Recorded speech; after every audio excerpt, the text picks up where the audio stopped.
একবার নবীজি সাল্লাল্লাহু আলাইহি সাল্লামের তিনজন সাহাবী, কয়জন সাহাবী? তিনজন যুবক, তিনজন যুবক। একজন হলেন হযরতে আলী রাদিয়াল্লাহু তাআলা আনহু, একজনের নাম কি? আলী রাদিয়াল্লাহু তাআলা আনহু। আরেকজন হলেন হযরতে উসমান ইবনে মাজউন রাদিয়াল্লাহু তাআলা আনহু। আরেকজন হলেন হযরতে আব্দুল্লাহ ইবনে আমর ইবনুল আস রাদিয়াল্লাহু তাআলা আনহু। তিনজনই যুবক। এই যুবক তিনজন সাহাবী তারা গেলেন আম্মাজান হযরতে আয়েশা রাদিয়াল্লাহু তাআলা আনহার ঘরে। গিয়ে বললেন, আম্মাজান, আমরা আপনার কাছে এসেছি একটা জিনিস জানতে। কি জানতে এসেছো? আমরা এসেছি নবীজি রাতের বেলা ঘরে কি আমল করে এটা একটু জানতে আসছি। কারণ দিনের বেলা নবীজি যে আমল করেন, দিনের বেলা আমরা তো ওটা দেখি, নবীজির দিনের আমল আমরা দেখি, ওই অনুযায়ী আমরাও আমল করি। কিন্তু রাতের বেলা নবীজি ঘরে কি আমল করে এটা তো আমরা দেখি না। আপনি একটু দয়া করে আমাদেরকে বলেন নবীজি রাতের বেলা কি আমল করে, এটা একটু বলেন, আমরাও আজকে থেকে রাতে এরকম আমল করব। যুবক সাহাবী, যুবকদের জজবা বেশি থাকে। তো হযরতে আয়েশা রাদিয়াল্লাহু তাআলা আনহা তিনি সরল ভাবে তাদেরকে বললেন যে রাতের বেলা নবীজি আর ঘরে কি আমল করেন? নবীজি ঘরে আসেন, আসার পরে কোনো খাবার দাবার কিছু যদি আমাদের কাছে থাকে নবীজির সামনে দেই, না থাকলে দেই না। নবীজি সংসারের খোঁজ খবর নেন, এরপরে নবীজি ওযু করে 2-4 রাকাত নামাজ যতটুকু সম্ভব পড়েন, এরপর আবার ঘুমিয়ে পড়েন। ঘুম থেকে উঠে আবার কিছু নামাজ পড়েন, আবার ঘুমিয়ে পড়েন। এইভাবে ঘুম আর নামাজের মাধ্যমে নবীজির রাতটা শেষ হয়ে যায়। এখন এই যে হযরতে আয়েশা রাদিয়াল্লাহু তাআলা আনহা যে তাদেরকে এই রিপোর্টটা দিলেন, তাদের কাছে খুব বেশি কিছু মনে হইল না তাদের কাছে।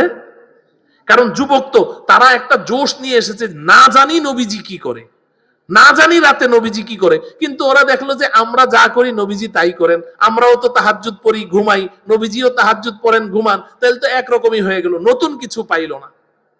যার কারণে ওই 3 যুবক বসে বসে আপোষের মধ্যে তারা তিনজনে একটা সলা পরামর্শ করছে। পর্দার আড়াল থেকে আম্মাজান হযরতে আয়েশা শুনছেন কি শুনছেন না? হযরতে আয়েশা বসে বসে শুনছেন। এখন একজনে কয়, মালানা ওয়ালি রাসূলিল্লাহি সাল্লাল্লাহু আলাইহি সাল্লাম, আরে নবীজির সাথে কি আমাদের কোনো তুলনা চলে? ইন্নাল্লাহা ক্বাদ গফারা লাহু মা তাকদ্দামা মিন যামবিহি ওয়া মা তাআখার। নবীজির তো আগের পরে সব গুনাহ মাফ, নবীজি তো নিষ্পাপ। নবীজি যদি সারা রাত নাক ডেকে ঘুমায় তাতেই বা কি যায় আসে? নবীজির খবর নিলে হবে না, আমাদের আরো অনেক বেশি আমল করতে হবে। এখন এই একজনে এই কথা বলে উঠলো, আরেকজন বলে তাহলে কি করা যায়? তো কয় যে আমি সারা জীবন খালি রোজা রাখবো, একদিনও রোজা ভাঙবো না, সারা জীবন যতদিন বেঁচে আছি রোজা রেখেই যাব। আরেকজন কয় আমি সারা জীবন রাতে বিছানায় পিঠ ঠেকাবো না, যতদিন জিন্দা আছি আমি সারা রাত ইবাদত করব, রাতে আমি বিছানায় পিঠ ঠেকাবো না। আর আরেকজন হযরতে উসমান ইবনে মাজউন রাদিয়াল্লাহু তাআলা আনহু গালিবান, উনি বলেন আমি জীবনে বিয়ে শাদী করব না, বিয়ে শাদী করলে ইবাদত বন্দেগীর কি হয়? ক্ষতি হয়, আমি বিয়ে শাদী করব না। তিনজনে যে তিনটা কথা বলল, হযরতে আয়েশা পর্দার আড়াল থেকে শুনছেন কি শুনছেন না? এই 3 বুদ্ধি করে চলে গেল। কিছুক্ষণ পর নবীজি ঘরে আসলেন। আয়েশা, ঘরে কেউ এসেছিল? হ্যাঁ ইয়া রাসূলুল্লাহ। কে এসেছিল? আপনার অমুক অমুক সাহাবী এসেছিল। কেন এসেছিল? আপনার রাতের ইবাদতের রিপোর্ট নেওয়ার জন্য। তুমি কি বলেছো? আমি এই বলেছি। ওরা কি বলেছে? ওরা এই বলেছে। ইয়া রাসূলুল্লাহ কাআন্নাহুম তাকাল্লুহা, ও আল্লাহর রাসূল, আপনার রাতের ইবাদত তাদের কাছে সামান্যই মনে হয়েছে, বেশি কিছু মনে হয় নাই, যার কারণে ওরা তিনজন এই সলা পরামর্শ করে ঘর থেকে বের হয়েছে। নবীজি বলেন আচ্ছা। পরের দিন তিনোটাকে ডাকলেন, তিনোটাকে ডেকে বললেন কালকে আমার ঘরে এসেছিলে? বলে হ্যাঁ। কেন এসেছিলে? আপনার রাতের ইবাদতের রিপোর্ট নেওয়ার জন্য। তারপরে কি হয়েছে? ইয়া রাসূলুল্লাহ ইন্নাল্লাহা ক্বাদ গফারা লাকা মা তাকদ্দামা মিন যামবিকা ওয়া মা তাআখার। ওহে আল্লাহর রাসূল, আল্লাহ তো আপনার পূর্বের পরে সব গুনাহ maaf করে দিয়েছেন, আপনি তো নিষ্পাপ, আপনার তো কোনো গুনাহ নাই, আপনি তো মাসুম। কিন্তু আমাদের তো গুনাহে ভরা, আমাদের কি আর আপনার মতো এত ইবাদত করলে হবে? এতটুকু আমাদের আরো বেশি ইবাদত করতে হবে। ফায়াগদাবু তাহমাররাত বিজনাতাহু, বুখারী শরীফের হাদিসের ইবারত যে নবীজি এতটা রেগে গেলেন, এতটা রেগে গেলেন, নবীজির চেহারাটা লাল হয়ে গেল। বাইহাকী শরীফ মুসনাদের মধ্যে আছে কাআন্নামা ফুকিআ ফি ওয়াজনাতাইহির রুম্মান, মনে হয় যেন নবীজির গালের মধ্যে আনারের বিচি চিপে রস কেউ ঢেলে দিয়েছে, এরকম চেহারা লাল হয়ে গেছে। কিরে ভাই, ফর্সা মানুষ রাগ হইলে চেহারা লাল হয়ে যায় না?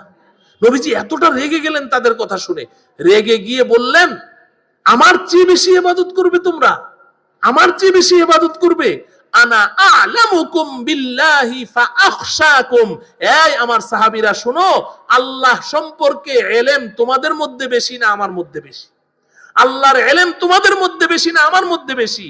আমার ইলমের সাথে তো তোমাদের ইলমের কোনো তুলনাই চলে না। আল্লাহকে আমি এত বেশি জানি, এত বেশি চিনি। আল্লাহর ইলম যেহেতু আমার মধ্যে বেশি, অতএব আল্লাহর ভয় তোমাদের চেয়ে অনেক বেশি আমার মধ্যে।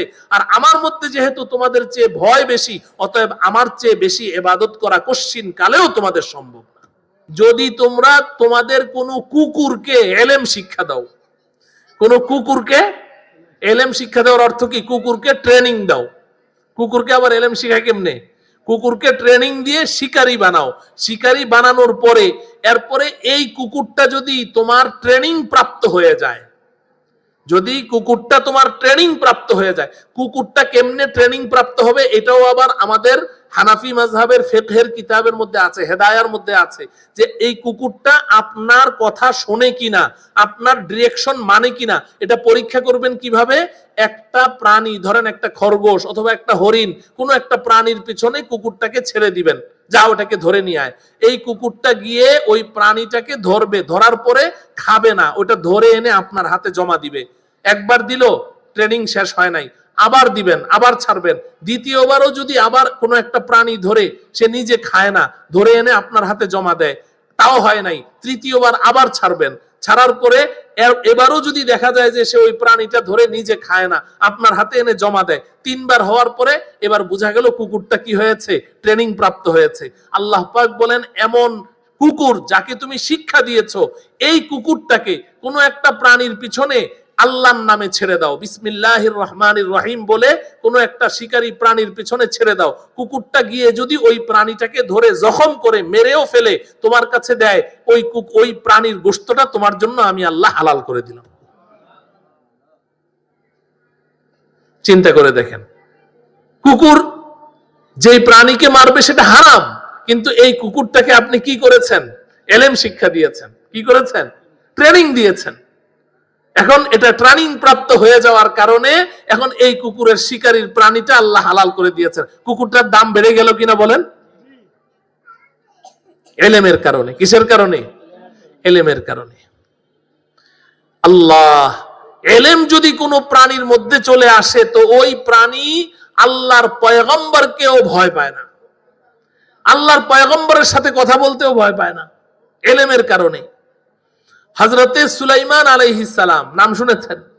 সুলাইমান আলাইহিস সালামকে আল্লাহ রাব্বুল আলামিন এই মুজিজা দিয়েছেন। নবীদের মুজিজা থাকে, নবীগণ এমন এমন কাজ আল্লাহ পাক নবীদের মাধ্যমে ঘটান, যে কাজটা কোনো নবী ছাড়া কারো পক্ষে সম্ভব না, এটাকে মুজিজা বলে। সুলাইমান আলাইহিস সালামকে আল্লাহ পাক নবুয়তের প্রমাণ স্বরূপ মুজিজা দান করেছেন কি?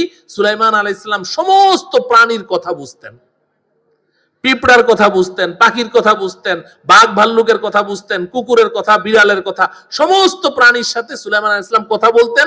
তারাও সুলাইমানের কথা বুঝতো, সুলাইমান আলাইহিস সালামও তাদের কথা বুঝতো। এটা ছিল সুলাইমান আলাইহিস সালামের মুজিজা। এবার কোরআনে কারীমে আল্লাহ পাক একটা ঘটনা বর্ণনা করেছেন। ওয়াতাফাক্কাদাত তায়র ফাকালা মা লিয়া লা আরাল হুদহুদা আম কানা মিনাল গায়িবিন। সুলাইমান আলাইহিস সালাম একদিন জঙ্গলে গেলেন। জঙ্গলে গিয়ে সমস্ত পাখিদেরকে ডাকলেন, অন্য কোনো প্রাণী না, শুধু পাখিরা আসো, শুধু পাখিরা চলে আসো। তো সব পাখিরা সুলাইমান আলাইহিস সালামের সামনে এসে উপস্থিত। সুলাইমান আলাইহিস সালাম এবার হাজিরা নিচ্ছেন। ওয়াতাফাক্কাদাত তায়র, পাখিদের হাজিরা নিচ্ছেন। আমরা ক্লাসে যেমন ছাত্রদের হাজিরা নেই, এ আব্দুল্লাহ লাব্বাইক, আব্দুর রহমান লাব্বাইক, আব্দুল গফুর লাব্বাইক, লাব্বাইক বলে না? তো সুলাইমান আলাইহিস সালাম এক একটা পাখির নাম বলছে আর সবাই লাব্বাইক বলছে। এই ময়না পাখি লাব্বাইক, তোতা লাব্বাইক, চড়ুই পাখি লাব্বাইক, হুদহুদ নাই, হুদহুদ পাখি নাই। তো এখন সুলাইমান আলাইহিস সালাম বলছে, মা লিয়া লা আরাল হুদহুদ, ব্যাপারটা কি? আমি হুদহুদকে দেখতে পাচ্ছি না। আম কানা মিনাল গায়িবিন, হুদহুদ কি অনুপস্থিত? এত বড় স্পর্ধা! আমি আল্লাহর পয়গম্বর, আমি সব পাখিদেরকে ডাকলাম আর সে অনুপস্থিতের এত বড় সাহস! লা উআযিবান্নাহু আযাবান শাদীদা আও লা আযবাহান্নাহু আও লা ইয়াতিয়ান্নি বিসুলতানিম মুবিন। আমি আজকে হুদহুদকে কঠিন শাস্তি দেব, অথবা জবেহ করে ফেলবো। এত রাগ হয়ে গেলেন সুলাইমান আলাইহিস সালাম। আউলা আযবাহান্নাহু, আমি ওকে জবে করে ফেলবো। আউলা ইয়াতিয়ান্নি বিসুলতানিম মুবিন, আর না হয় সে এসে উপযুক্ত উযর পেশ করবে কেন সে অনুপস্থিত ছিল, যৌক্তিক কারণ দর্শাইতে হবে কেন অনুপস্থিত ছিল। ফামাকাসা গায়রা বাঈদিন ফাকালা আহাত্তু বিমা লাম তুহিত বিহি ওয়াজিতুকা মিন সাবাইন বিনাবাইন ইয়াকিন। আল্লাহ পাক বলেন কিছুক্ষণ পরেই হুদহুদ পাখি এসে উপস্থিত ওই মজলিসের মধ্যে। হুদহুদ পাখি এসে বলছে, ও সুলাইমান পয়গম্বর, আমি এখন আপনার কাছে এমন এক ইলম নিয়ে এসেছি, এই ইলম আপনার ভিতরে নাই। সুবহানাল্লাহ বলেন। চিন্তা করে দেখেন, আহাত্তু বিমা লাম তুহিত বিহি, আমি এমন ইলম নিয়ে এসেছি এই ইলম আপনার মধ্যে নাই। সেই ইলমটা কি? ওয়াজিতুকা মিন সাবাইন বিনাবাইন ইয়াকিন, আমি সাবা সম্প্রদায়, এক রাষ্ট্র, সেই রাষ্ট্রের প্রধান সম্রাজ্ঞী মালিকা বিলকিস, আমি ওর সংবাদ আপনার কাছে নিয়ে এসেছি। এই সাবা সম্প্রদায়ের সম্রাজ্ঞী বিলকিস, সে নিজেও আল্লাহকেও মানে না, আপনাকেও মানে না, এবং তারা সূর্যকে সেজদা করে। নাউজুবিল্লাহ বলেন। অথচ আপনি পয়গম্বর, আপনার কিন্তু খবর নাই। হুদহুদ পাখি বলছে, দেখেন কিভাবে বলছে, ইন্নী ওয়াজাদতু ইমরাআতান তামলিকুহুম ওয়া উতিয়াত মিন কুল্লি শাইইন ওয়া লাহা আরশুন আযীম, যে ও এত শান শৌকতের সাথে থাকে এবং তার যে সিংহাসন, ওয়া লাহা আরশুন আযীম, ওর বিশাল এক সিংহাসন আছে, পৃথিবীর সবচেয়ে দামি সিংহাসন, সেই সিংহাসনে সে বসে বসে রাজত্ব করে আর সূর্যকে পূজা করে। তো হুদহুদ পাখি যখন এই কথা বলল, সুলাইমান আলাইহিস সালাম বলেন যে তুই কি সত্য বলছিস না মিথ্যা বলছিস, আগে আমি এটা পরীক্ষা করি, তারপরে বিচার হবে। এটা মিথ্যাও তো হইতে পারে। তা আল্লাহ পাক কোরআনে কারিমে বলছেন, ক্বালা সানানজুরু আসাদাকতা আম কুনতা মিনাল কাযিবিন, আমি এখনই পরীক্ষা করব যে তুই কি সত্যবাদী না মিথ্যাবাদী। সে পরীক্ষাটা কিভাবে করলেন? সুলাইমান আলাইহিস সালাম একটা চিঠি লিখলেন ওই সাবা সম্প্রদায়ের সম্রাজ্ঞী বিলকিসের কাছে। চিঠি লিখলেন, সেই চিঠিটার ভাষা ছিল ইন্নাহু মিন সুলাইমান ওয়া ইন্নাহু বিসমিল্লাহির রহমানির রহিম আল্লা তা'লু আলাইয়া ওয়াতুনি মুসলিমিন। বাস এতটুকু চিঠির ভাষা, যে এই চিঠি আল্লাহর পয়গম্বর সুলাইমানের পক্ষ থেকে আল্লাহর নামে লেখা। আল্লাহ তা'লু আলাইয়া, অবাধ্যচারিতায় লিপ্ত হইও না, ওয়াতুনি মুসলিমিন, মুসলমান হয়ে সোজা আমার কাছে চলে আসো। সুবহানাল্লাহ বলেন। সুলাইমান আলাইহিস সালাম ডাইরেক্ট এই চিঠি লিখে দিলেন যে বাড়াবাড়ি করো না, অবাধ্যচারিতায় লিপ্ত হইও না, মুসলমান হয়ে চলে আসো। হুদহুদ পাখির হাতে চিঠিটা দিয়ে দিলেন, যাও এই চিঠি নিয়ে যাও, কি জবাব দেয় ওটা দেখবে। হুদহুদ পাখি ওই চিঠি দিয়ে সে পিছনে চুপচাপ বসে আছে। এবার মালিকা বিলকিস, সম্রাজ্ঞী বিলকিস, সাবা সম্প্রদায়ের সম্রাজ্ঞী, সে যখন এই চিঠি দেখলো আল্লাহর পয়গম্বরের পক্ষ থেকে, তখন সে তার সমস্ত মন্ত্রী মিনিস্টার সবাইকে, সংসদ সদস্য যারা আছে সবাইকে ডাকলো, ডেকে বলছে, ক্বালাত ইয়া আইয়ুহাল মালাউ ইন্নী উলকিয়া ইলাইয়া কিতাবুন কারীম ইন্নাহু মিন সুলাইমান ওয়া ইন্নাহু বিসমিল্লাহির রহমানির রহিম। এই আমার মন্ত্রী মিনিস্টারেরা, এই মান্যগণ্য ব্যক্তিবর্গরা, আমার কাছে একটা সম্মানিত চিঠি এসেছে আল্লাহর পয়গম্বরের পক্ষ থেকে। আল্লাহর পয়গম্বরের পক্ষ থেকে চিঠি এসেছে, আর আমি তো তোমাদেরকে বাদ দিয়ে কোনো সিদ্ধান্ত নিতে পারি না। এখন বলো, এই চিঠিতে লেখা আছে আমরা যেন আত্মসমর্পণ করে মুসলমান হয়ে তার কাছে চলে যাই। এখন তোমরা বলো কি করব? তো এরা তো সব সূর্য পূজা করে, ওরা তো মুশরিক। এরা এই চিঠির ভাষা শুনে তেলে বেগুনে জ্বলে উঠলো। তারা বলল যে নাহনু উলু কুওয়াতিন ওয়া উলু বাসিন শাদীদ, ও সম্রাজ্ঞী আপনি ভয় পাচ্ছেন কেন? আমরা বড় শক্তিশালী জাতি, আমরা বড় কৌশলী, আমাদের কাছে অনেক অস্ত্র শস্ত্র আছে, আসতে দেন, কে আপনাকে এমন ঝাড়ি নেয়, আসতে দেন, আমরা একেবারে শেষ করে দেব। নাহনু উলু কুওয়াতিন ওয়া উলু বাসিন শাদীদ, তবে ওয়াল আমরু ইলাইকি ফানজুরি মাযা তা'মুরিন, আমরা আমাদেরটা বললাম, আপনি হলেন আমাদের সম্রাজ্ঞী, আপনি যা বলবেন আমরা মেনে নিব, বাকি আমাদেরটা আমরা বলে দিলাম, আসতে দেন। কিন্তু মালিকা বিলকিস বড় বুদ্ধিমতী ছিলেন। উনি তখন তাদেরকে জবাব দিলেন, ইন্নাল মুলুকা ইযা দাখালু ক্বরিয়াতান আফসাদুহা ওয়া জাআলু আইজ্জাতা আহলিহা আদিল্লা ওয়া কাযালিকা ইয়াফআলুন। এই আমার দেশবাসী শুনো, জয় পরাজয় তো পরে দেখা যাবে, যুদ্ধ হলে কে জিতবে সেটা তো পরে দেখা যাবে, কিন্তু কোন রাজা বাদশাহ যখন বাহিনী নিয়ে কোন দেশের উপর হামলা করে তো ওই দেশটা একদম তছনছ হয়ে যায়, সব উলট পালট হয়ে যায়, সম্মানিত ব্যক্তিদেরকে অসম্মানিত করা হয়, লাঞ্ছিত করা হয়, মানুষের জান মাল ইজ্জত আবরু সব বরবাদ হয়ে যায়, সব তছনছ হয়ে যায়। তোমরা এটা কি বলছো? জয় পরাজয় তো পরে দেখা যাবে, কিন্তু যদি এই বাদশাহ সত্যিকারে আমাদের উপরে হামলা করে পুরা দেশটা তো উলট পালট হয়ে যাবে। আবার সে হচ্ছে আল্লাহর পয়গম্বর দাবি করতেছে। তোমরা এক কাজ করো, তোমরা ধৈর্য ধরো, আমি আগে পরীক্ষা করে দেখবো উনি সত্যিকারে আল্লাহর পয়গম্বর কিনা। যদি সত্যি নবী না হয়, যদি মিথ্যাকারের নবী হয়, তাইলে আমি তোমাদেরকে অনুমতি দিব, যা খুশি তা করবে। আর যদি সত্য সত্য নবী হয়, তাইলে আল্লাহর নবীর সাথে কিন্তু যুদ্ধ করে পারা যাবে না। বিলকিস এই কথা বলে দিলেন, ওয়া ইন্নী মুরসিলাতুন ইলাইহিম বিহাদিয়াতিন ফানাজিরাতুম বিমা ইয়ারজিউল মুরসালুন। আমি আগে দেখি, আমি তো তাদের দৃষ্টিতে আমি মুশরিক, আমি কাফের, আমি তার কাছে কিছু হাদিয়া পাঠাবো, উপঢৌকন, অনেক দামি উপঢৌকন পাঠাবো, দেখি তাকে ম্যানেজ করতে পারি কিনা। যদি ম্যানেজ হয়ে যায় তাহলে সে মিথ্যা নবী, আর যদি ম্যানেজ না হয় তাহলে সে সত্য নবী। হাদিয়া পাঠিয়ে দিল। সুলাইমান আলাইহিস সালাম এটাকে প্রত্যাখ্যান করলেন, ওকে অপেক্ষা করতে বলো, আমরা আসছি। প্রত্যাখ্যান করলেন যে এর চেয়েও আরো অনেক বেশি দামি নিয়ামত আল্লাহ আমাকে দিয়েছেন, আমি এগুলো লোভ করি না, এগুলো একেবারে সাথে সাথে তিনি প্রত্যাখ্যান করে দিলেন, ডিনাই করে দিলেন। যখন ডিনাই করলেন, ফিরিয়ে দিলেন, তখন আল্লাহ পাক বলছেন এই মালিকা বিলকিস সম্রাজ্ঞী তার সমস্ত সম্প্রদায়কে নিয়ে ইসলাম কবুল করে সবাই মিলে এবার সুলাইমান আলাইহিস সালামের দেশের দিকে রওনা করলেন। সুবহানাল্লাহ, সব মুসলমান হয়ে গেছে।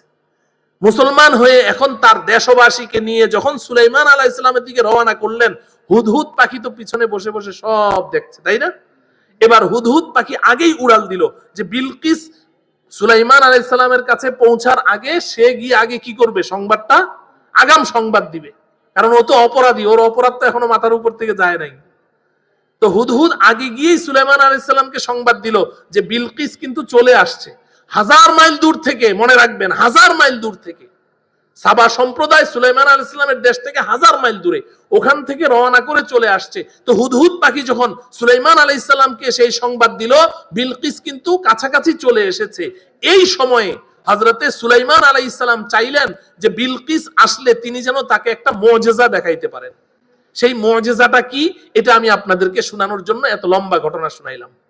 সেই মুজিজাটা হলো, সুলাইমান আলাইহিস সালাম তখন তার উম্মতদেরকে বললেন, সুলাইমান আলাইহিস সালামের সামনে মানুষ এবং জিন সবাই বসা থাকতো, কারণ উনি জিনদের ভাষা বুঝতেন। তো সুলাইমান আলাইহিস সালাম যখন শুনলেন যে বিলকিস আসছে, ওই টাইমে সুলাইমান আলাইহিস সালাম তার উম্মতদেরকে বললেন, আইয়ুহাল মালাউ ইয়াতিনি বিআরশিহা ক্বাবলা আন ইয়াতুনি মুসলিমিন। আইয়ুকুম ইয়াতিনি বিআরশিহা, আইয়ুকুম ইয়াতিনি বিআরশিহা ক্বাবলা আন ইয়াতুনি মুসলিমিন। আচ্ছা, তোমাদের মধ্যে এমন কেউ কি আছো যে বিলকিস তো চলেই আসলো, এই বুঝি চলে আসলো, বিলকিস এখানে পৌঁছার আগে এখান থেকে গিয়ে বিলকিসের সেই রাজপ্রাসাদের ভেতরে ঢুকে ওর যে সিংহাসনটা আছে, ওই সিংহাসনটা বিলকিস এখানে পৌঁছার আগে আমার কাছে এনে পৌঁছে দিতে পারবে? এমন কেউ কি আছো? সুলাইমান আলাইহিস সালাম বললেন, আল্লাহ পাক বলছেন, ক্বালা ইফরিতুম মিনাল জিন্নি আনা আতিকা বিহি ক্বাবলা আন তাকুমা মিন মাকামিক ওয়া ইন্নী আলাইহি লাকাবিয়্যুন আমিন। আল্লাহ পাক বলেন, জিনদের একটা দেও, একটা দানব দাঁড়িয়ে গেল। ইফরিত, আল্লাহ পাক বলেছেন ইফরিত, আমরা যে দেও দৈত্য দানব বলি না, এটাকে আরবিতে ইফরিত বলে। আল্লাহ বলেন ক্বালা ইফরিতুম মিনাল জিন, জিনদের একটা দৈত্য, একটা দানব দাঁড়িয়ে গেল, দাঁড়িয়ে বলছে, আনা আতিকা বিহি ক্বাবলা আন তাকুমা মিন মাকামিক। ও আল্লাহর পয়গম্বর সুলাইমান, আপনি তো বলছেন যে বিলকিস এখানে পৌঁছার আগে তার সেই 1000 মাইল দূর থেকে গিয়ে তার সিংহাসনটা এনে এখানে উপস্থিত করতে আমাকে এত সময় দিতে হবে না। আনা আতিকা বিহি ক্বাবলা আন তাকুমা মিন মাকামিক, আপনি যে চেয়ারে বসে আছেন, এই চেয়ার থেকে উঠে মাত্র দাঁড়াবেন, এই দাঁড়াইতে যতটুকু সময় লাগে আমাকে শুধু এতটুকু সময় দেন, এর মধ্যে আমি সিংহাসন এনে হাজির করে দেব। আনা আতিকা বিহি ক্বাবলা আন তাকুমা মিন মাকামিক। আপনার বসা থেকে শুধু আপনি দাঁড়াবেন, এতটুকু সময়ের মধ্যে আমি সিংহাসন এনে দিব। ওয়া ইন্নী আলাইহি লাকাবিয়্যুন আমিন, আপনি আমার উপরে আস্থা রাখতে পারেন, আমি বড় শক্তিশালী এবং বড় বিশ্বস্ত। বিশ্বস্ত কেন বললো? আমিন, আমি বড় বিশ্বস্ত। কারণ সুলাইমান আলাইহিস সালাম যদি আবার এটা মনে করে যে সিংহাসন নিয়ে পালায়া যাবে, তা আমি পালিয়ে যাব না, আমি সিংহাসন এনে আপনার সামনে হাজির করব, আমাকে আপনি দায়িত্ব দেন। এই ইফরিত যখন এই কথা বলল, এবার আল্লাহ পাক বলছেন, এটা হচ্ছে আমি যেটা আপনাদেরকে শুনাইতে চাই। আল্লাহ এবার বলছেন, ক্বালাল্লাযী ইনদাহু ইলমুম মিনাল কিতাব। এবার একজন মানুষ দাঁড়িয়ে গেল, সুলাইমান আলাইহিস সালামের উম্মতের মধ্যে একজন মানুষ দাঁড়িয়ে গেল। আল্লাহ বলছেন, আল্লাযী ইনদাহু ইলমুম মিনাল কিতাব, যার মধ্যে আমার কিতাবের ইলম ছিল। সুবহানাল্লাহ বলেন। যার মধ্যে আমার কিতাবের ইলম ছিল, আমার কিতাবের ইলম ওয়ালা একজন মানুষ দাঁড়িয়ে গেল। ক্বালাল্লাযী ইনদাহু ইলমুম মিনাল কিতাব আনা আতীকা বিহি ক্বাবলা আন ইয়ারতাদ্দা ইলাইকা তারফুক। এবার মানুষ দাঁড়াইলো। কে দাঁড়াইলো? মানুষ, যার মধ্যে কি ছিল? ইলম ছিল। সে দাঁড়িয়ে বলছে, ও সুলাইমান পয়গম্বর, এই জিনের দৈত্য দানব তো বলছে আপনি বসা থেকে উঠে দাঁড়ানোর আগে আগেই বিলকিসের সিংহাসন এনে আপনার সামনে হাজির করবে 1000 মাইল দূর থেকে। আমাকে এত সময় দেওয়া লাগবে না, আমাকে এতটুকু সময় দেওয়া লাগবে না।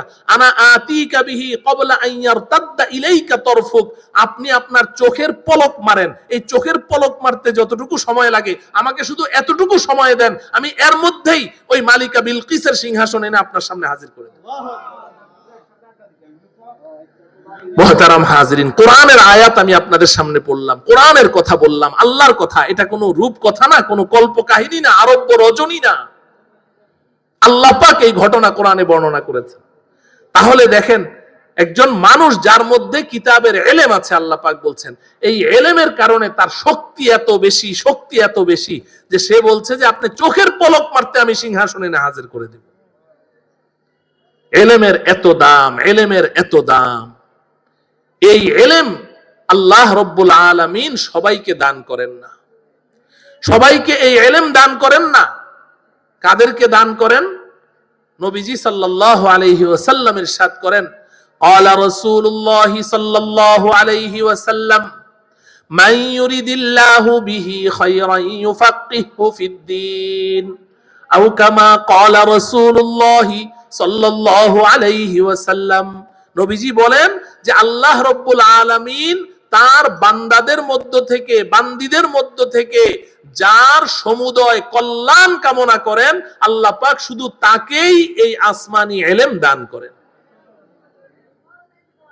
আমার প্রিয় ভাইয়েরা, পর্দার আড়ালের মায়েরা, বোনেরা, আপনারা তো এতটুকু জানেন যে এই পৃথিবীতে যত মানুষ আছে, সমস্ত মানুষদের মধ্যে সবচেয়ে দামি, সবচেয়ে মূল্যবান, সবচেয়ে পুত পবিত্র আত্মার অধিকারী মানুষ হচ্ছেন নবী রাসূল পয়গম্বরগণ।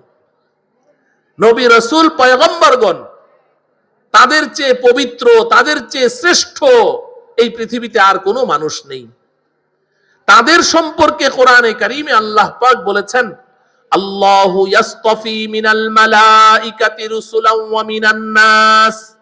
অন্য আয়াতে বলেছেন, ওয়া ইন্নাহুম ইনদানা লামিনাল মুস্তাফাইনাল আখিয়ার। নবী রাসূল পয়গম্বরদেরকে আমি আল্লাহ সমস্ত মানুষদের মধ্য থেকে নির্বাচন করেছি, বাছাই করেছি। এরা আমি আল্লাহর কাছে নির্বাচিত।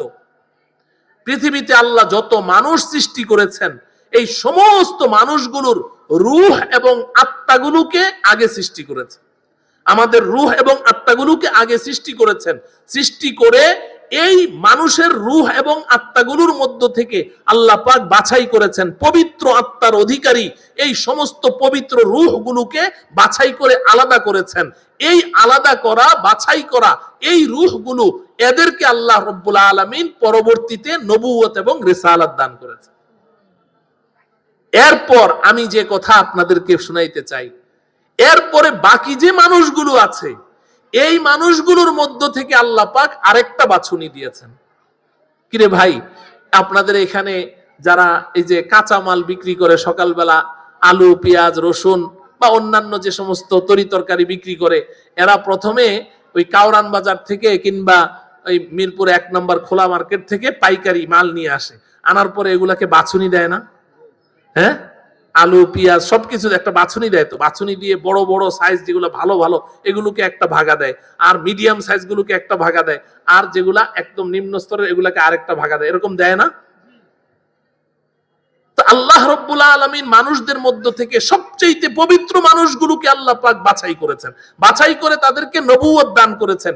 এরপরে যে মানুষগুলো আছে আল্লাহ পাক বলেন এদের মধ্যে আমি আল্লাহ আরেকটা বাছুনি দিয়েছি। এটা আল্লাহ বলছেন, সুম্মা আওরাসনাল কিতাবাল্লাযীনা ইসতাফাইনা মিন ইবাদিনা, আমি আমার বান্দার মধ্য থেকে পৃথিবীর সমস্ত মানুষগুলো নবীদেরকে বাছাই করার পরে বাকি মানুষগুলোর মধ্য থেকে আরেকটা বাছুনি দিয়েছি, আরেকটা বাছুনি দিয়ে ওই মানুষগুলোকে আমি আল্লাহ আমার কোরআন, আমার হাদিস, আমার ওয়াহির ইলম তাদেরকে দান করেছি।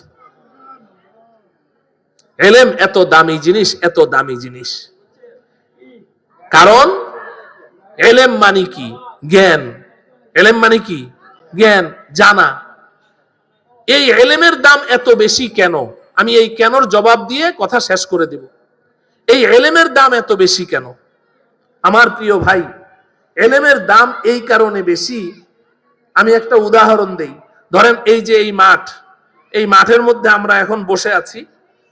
মাওলানা আসছে, আমার পরে যে আলোচনা করবে নিয়ে আসেন। এই মাঠের মধ্যে আমরা বসে আছি, এর মধ্যে ধরেন একটা 1.5 বছরের বাচ্চাও আছে। হঠাৎ করে একটা বিষাক্ত কালনাগিনী সাপ এসে ঢুকলো এখানে, বিষাক্ত কালনাগিনী সাপ। বলুন তো দেখি, এই কালনাগিনী সাপটা যখন এখানে ঢুকলো, ঢুকার সাথে সাথে আমাদের একজনকেও আর এখানে খুঁজে পাওয়া যাবে?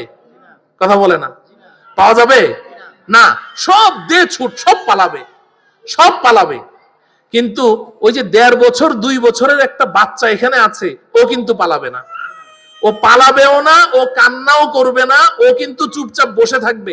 বসে তো থাকবে, বরং সে ওই কালনাগিনী সাপটাকে দেখে আরো খুশি হবে যে কিরে, নতুন একজন খেলার সাথী পেয়েছি, এত সুন্দর খেলার সাথী তো আগে কোনোদিন দেখিনি। ও আগে বেড়ে ওই সাপটাকে ধরতে চেষ্টা করবে, ওর সাথে খেলতে চেষ্টা করবে। বলেন ঠিক কিনা? আমার কথা কি আপনারা একমত? কেন সে ওকে ধরতে চাচ্ছে? কেন সে ওর সাথে খেলতে চাচ্ছে? কারণ সে ওই কালনাগিনী সাপ চিনে না। আরে বাচ্চাটাকে নিয়ে যাও, বড় একজন কোলে নেন, কোলে নিয়ে যান। কে নিয়ে আসলো এই বাচ্চাটাকে? আচ্ছা, ও ওই কালনাগিনী সাপটাকে ধরতে যায় কেন? অথচ কালনাগিনী সাপটাকে ধরতে গেলে সে একটা ছোবল মারবে, সে মরে যাবে। তারপরেও সে কোনো ভয় করছে না, সে ওকে ধরতে যায়, ওর সাথে খেলতে যায়। কি কারণে? কারণ ওই বাচ্চাটা ওই সাপটাকে চিনে না। ঠিক কিনা বলেন? ওই সাপ সম্পর্কে তার এলেম নাই, সে এটা জানে না যে এই সাপ কত শক্তিশালী, এটা কত বিষাক্ত, এর ক্ষমতা কত বেশি। এটা ওই বাচ্চার এলেম নাই। এলেম না থাকার কারণে সে ওই সাপকে মোটেও ভয় পায় না। কথা ঠিক? ঠিক এইভাবে আপনি বুঝতে চেষ্টা করেন। আল্লাহ রাব্বুল আলামিন কোরআনে হাকিমে পরিষ্কার বলেছেন, ইন্নামা ইয়াখশাল্লাহা মিন ইবাদিহিল উলামা। এই দুনিয়ার মানুষ শোনো, তোমাদের মধ্য থেকে যাদের মধ্যে আমি আল্লাহর ইলম আছে, একমাত্র তারাই আমি আল্লাহকে যথাযথভাবে ভয় করে। কার কথা এটা? বলেন না কার কথা? আল্লাহর কথা, আল্লাহর কথা, আল্লাহর কথা। আল্লাহ বলছেন তোমাদের মধ্যে যাদের মধ্যে আমি আল্লাহর ইলম আছে, ইন্নামা ইয়াখশাল্লাহা মিন ইবাদিহিল উলামা। যার মধ্যে ইলম আছে সে আমি আল্লাহকে ভয় করে। আর আল্লাহকে যে ভয় করে সেই তো আল্লাহর নাফরমানি আর গুনাহ থেকে বেঁচে থাকে। ঠিক কিনা বলেন? একবার নবীজি সাল্লাল্লাহু আলাইহি সাল্লামের 3 জন সাহাবী, কয়জন সাহাবী? 3 জন যুবক, 3 জন যুবক। একজন হলেন হযরতে আলী রাদিয়াল্লাহু তাআলা আনহু, একজনের নাম কি? আলী রাদিয়াল্লাহু তাআলা আনহু। আরেকজন হলেন হযরতে উসমান ইবনে মাজউন রাদিয়াল্লাহু তাআলা আনহু। আরেকজন হলেন হযরতে আব্দুল্লাহ ইবনে আমর ইবনুল আস রাদিয়াল্লাহু তাআলা আনহু। 3 জনই যুবক। এই যুবক 3 জন সাহাবী, তারা গেলেন আম্মাজান হযরতে আয়েশা রাদিয়াল্লাহু তাআলা আনহার ঘরে। গিয়ে বললেন, আম্মাজান, আমরা আপনার কাছে এসেছি একটা জিনিস জানতে। কি জানতে এসেছো? আমরা এসেছি নবীজি রাতের বেলা ঘরে কি আমল করে, এটা একটু জানতে আসছি। কারণ দিনের বেলা নবীজি যে আমল করেন, দিনের বেলা আমরা তো ওটা দেখি, নবীজির দিনের আমল আমরা দেখি, ওই অনুযায়ী আমরাও আমল করি। কিন্তু রাতের বেলা নবীজি ঘরে কি আমল করে এটা তো আমরা দেখি না। আপনি একটু দয়া করে আমাদেরকে বলেন নবীজি রাতের বেলা কি আমল করে, এটা একটু বলেন, আমরাও আজকে থেকে রাতে এরকম আমল করব। যুবক সাহাবী, যুবকদের জজবা বেশি থাকে। তো হযরতে আয়েশা রাদিয়াল্লাহু তাআলা আনহা তিনি সরল ভাবে তাদেরকে বললেন যে রাতের বেলা নবীজি আর ঘরে কি আমল করেন? নবীজি ঘরে আসেন, আসার পরে কোনো খাবার দাবার কিছু যদি আমাদের কাছে থাকে নবীজির সামনে দেই, না থাকলে দেই না। নবীজি সংসারের খোঁজ খবর নেন, এরপরে নবীজি ওযু করে দুই চার রাকাত নামাজ যতটুকু সম্ভব পড়েন, এরপর আবার ঘুমিয়ে পড়েন। ঘুম থেকে উঠে আবার কিছু নামাজ পড়েন, আবার ঘুমিয়ে পড়েন। এইভাবে ঘুম আর নামাজের মাধ্যমে নবীজির রাতটা শেষ হয়ে যায়। এখন এই যে হযরতে আয়েশা রাদিয়াল্লাহু তাআলা আনহা যে তাদেরকে এই রিপোর্টটা দিলেন, তাদের কাছে খুব বেশি কিছু মনে হইল না তাদের কাছে। কারণ যুবক তো, তারা একটা জোশ নিয়ে এসেছে, না জানি নবীজি কি করে, না জানি রাতে নবীজি কি করে। কিন্তু ওরা দেখলো যে আমরা যা করি নবীজি তাই করেন, আমরাও তো তাহাজ্জুদ পড়ি ঘুমাই, নবীজিও তাহাজ্জুদ পড়েন ঘুমান, তাহলে তো একরকমই হয়ে গেল, নতুন কিছু পাইল না। যার কারণে ওই তিন যুবক বসে বসে আপোষের মধ্যে তারা তিনজনে একটা সলা পরামর্শ করছে। পর্দার আড়াল থেকে আম্মাজান হযরতে আয়েশা শুনছেন কি শুনছেন না? হযরতে আয়েশা বসে বসে শুনছেন। এখন একজনে কয়, মালানা ওয়ালি রাসূলিল্লাহি সাল্লাল্লাহু আলাইহি সাল্লাম, আরে নবীজির সাথে কি আমাদের কোনো তুলনা চলে? ইন্নাল্লাহা ক্বাদ গফারা লাহু মা তাকদ্দামা মিন যামবিহি ওয়া মা তাআখার। নবীজির তো আগের পরে সব গুনাহ মাফ, নবীজি তো নিষ্পাপ। নবীজি যদি সারা রাত নাক ডেকে ঘুমায় তাতেই বা কি যায় আসে? নবীজির খবর নিলে হবে না, আমাদের আরো অনেক বেশি আমল করতে হবে। এখন এই একজনে এই কথা বলে উঠলো, আরেকজন বলে তাহলে কি করা যায়? তো কয় যে আমি সারা জীবন খালি রোজা রাখবো, একদিনও রোজা ভাঙবো না, সারা জীবন যতদিন বেঁচে আছি রোজা রেখেই যাব। আরেকজন কয় আমি সারা জীবন রাতে বিছানায় পিঠ ঠেকাবো না, যতদিন জিন্দা আছি আমি সারা রাত ইবাদত করব, রাতে আমি বিছানায় পিঠ ঠেকাবো না। আর আরেকজন হযরতে ওসমান ইবনে মাযউন রাদিয়াল্লাহু তাআলা আনহু গালিবান, উনি বলেন আমি জীবনে বিয়ে শাদী করব না, বিয়ে শাদী করলে ইবাদত বন্দেগীর কি হয়? ক্ষতি হয়, আমি বিয়ে শাদী করব না। তিনজনে যে তিনটা কথা বললো, হযরতে আয়েশা পর্দার আড়াল থেকে শুনছেন কি শুনছেন না? এই তিন বুদ্ধি করে চলে গেল। কিছুক্ষণ পর নবীজি ঘরে আসলেন। আয়েশা, ঘরে কেউ এসেছিল? হ্যাঁ ইয়া রাসূলুল্লাহ। কে এসেছিল? আপনার অমুক অমুক সাহাবী এসেছিল। কেন এসেছিল? আপনার রাতের ইবাদতের রিপোর্ট নেওয়ার জন্য। তুমি কি বলেছো? আমি এই বলেছি। ওরা কি বলেছে? ওরা এই বলেছে। ইয়া রাসূলুল্লাহ কাআন্নাহুম তাকাল্লুহা, ও আল্লাহর রাসূল আপনার রাতের ইবাদত তাদের কাছে সামান্যই মনে হয়েছে, বেশি কিছু মনে হয় নাই, যার কারণে ওরা তিনজন এই সলা পরামর্শ করে ঘর থেকে বের হয়েছে। নবীজি বলেন আচ্ছা। পরের দিন তিনোটাকে ডাকলেন, তিনোটাকে ডেকে বললেন কালকে আমার ঘরে এসেছিলে? বলে হ্যাঁ। কেন এসেছিলে? আপনার রাতের ইবাদতের রিপোর্ট নেওয়ার জন্য। তারপরে কি হয়েছে? ইয়া রাসূলুল্লাহ ইন্নাল্লাহা ক্বাদ গফারা লাকা মা তাকদ্দামা মিন যামবিকা ওয়া মা তাআখার। ওহে আল্লাহর রাসূল, আল্লাহ তো আপনার পূর্বের পরে সব গুনাহ মাফ করে দিয়েছেন, আপনি তো নিষ্পাপ, আপনার তো কোনো গুনাহ নাই, আপনি তো মাসুম। কিন্তু আমাদের তো গুনাহে ভরা, আমাদের কি আর আপনার মতো এত ইবাদত করলে হবে? এতটুকু আমাদের আরো বেশি ইবাদত করতে হবে। ফায়াগদাবু হাত্তা মাররাত বিজনাতাহু, বুখারী শরীফের হাদিসের ইবারত যে নবীজি এতটা রেগে গেলেন, এতটা রেগে গেলেন, নবীজির চেহারাটা লাল হয়ে গেল। বাইহাকী শরীফ মুসনাদের মধ্যে আছে কাআন্নামা ফুকিআ ফি ওয়াজনাতাইহির রুম্মান, মনে হয় যেন নবীজির গালের মধ্যে আনারের বিচি চিপে রস কেউ ঢেলে দিয়েছে, এরকম চেহারা লাল হয়ে গেছে। কিরে ভাই, ফর্সা মানুষ রাগ হইলে চেহারা লাল হয়ে যায় না? নবীজি এতটা রেগে গেলেন তাদের কথা শুনে, রেগে গিয়ে বললেন আমার চেয়ে বেশি ইবাদত করবে তোমরা, আমার চেয়ে বেশি ইবাদত করবে। আনা আ'লামুকুম বিল্লাহি ফাআখশাকুম, এই আমার সাহাবীরা শোনো, আল্লাহ সম্পর্কে ইলম তোমাদের মধ্যে বেশি না আমার মধ্যে বেশি? আল্লাহর ইলম তোমাদের মধ্যে বেশি না আমার মধ্যে বেশি? আমার ইলমের সাথে তো তোমাদের ইলমের কোনো তুলনাই চলে না। আল্লাহকে আমি এত বেশি জানি, এত বেশি চিনি, আল্লাহর ইলম যেহেতু আমার মধ্যে বেশি, অতএব আল্লাহর ভয় তোমাদের চেয়ে অনেক বেশি আমার মধ্যে, আর আমার মধ্যে যেহেতু তোমাদের চেয়ে ভয় বেশি, অতএব আমার চেয়ে বেশি ইবাদত করা কশ্চিন কালেও তোমাদের সম্ভব না। এজন্য আমার প্রিয় ভাই, একজন মানুষ অপরাধ থেকে বিরত থাকে, বেঁচে থাকে কখন? এই যে আমরা বারবার একটার পর একটা অপরাধ ঘটেই যাচ্ছে, কোনোভাবেই অপরাধ বন্ধ করা যাচ্ছে না। একটার পরে একটা অপরাধ করছে, যুবকরা অপরাধ করছে, শিশুরা করছে, কিশোররা করছে, অপরাধে লিপ্ত হচ্ছে। আমরা কতভাবে চেষ্টা করছি এদেরকে এখান থেকে সরাতে, পারছি না। এর মূল কারণটা কি? এর মূল কারণ হলো যে এই সমস্ত পন্থায় কোনোদিনও অপরাধ বন্ধ হবে না। এই যুবকদেরকে অপরাধ থেকে ঠেকাতে পারে পৃথিবীতে একটা মাত্র জিনিস, দ্বিতীয় আর কোন জিনিস যুবকদেরকে অপরাধ থেকে ঠেকাতে পারবে না। একটা মাত্র জিনিস ওদেরকে ঠেকাতে পারবে, সেটা হলো আল্লাহর ভয়। কোন জিনিস? আল্লাহর ভয় যার অন্তরে আছে, শুধু সেই অপরাধ থেকে বেঁচে থাকবে। এছাড়া পৃথিবীর কোন শক্তি তাদেরকে অপরাধ থেকে ঠেকাইতে পারবে না। পারতেছে কি? পারছে কি? পারছে না তো। আর এই আল্লাহর ভয় আমার অন্তরে আসবে, আমি আল্লাহকে যত বেশি জানবো।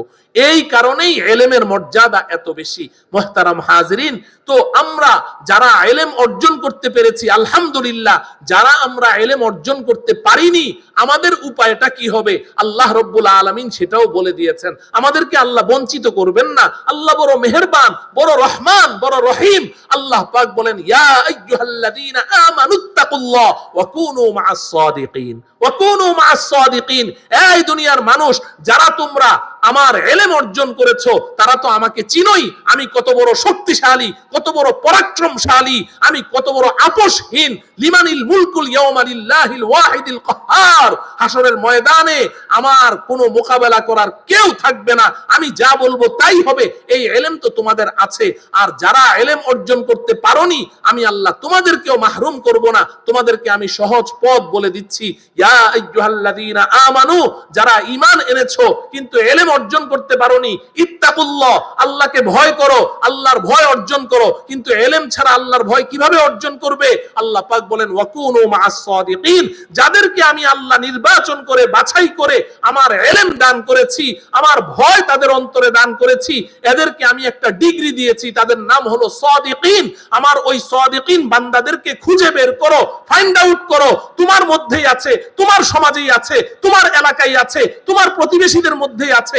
আমার ওই সাদিকিন বান্দাদেরকে খুঁজে বের করো, যারা হক্কানি রব্বানি উলামায়ে কেরাম, তাদেরকে খুঁজে বের করো আর তাদের সাথে উঠা বসা করো, চলাফেরা করো, তাদেরকে অনুসরণ করে চলো। তো আমি আল্লাহ ওয়াদা করছি, তোমাকেও আমি আল্লাহ আমাকে ভয় করনেওয়ালা বান্দাদের অন্তর্ভুক্ত করে নেব।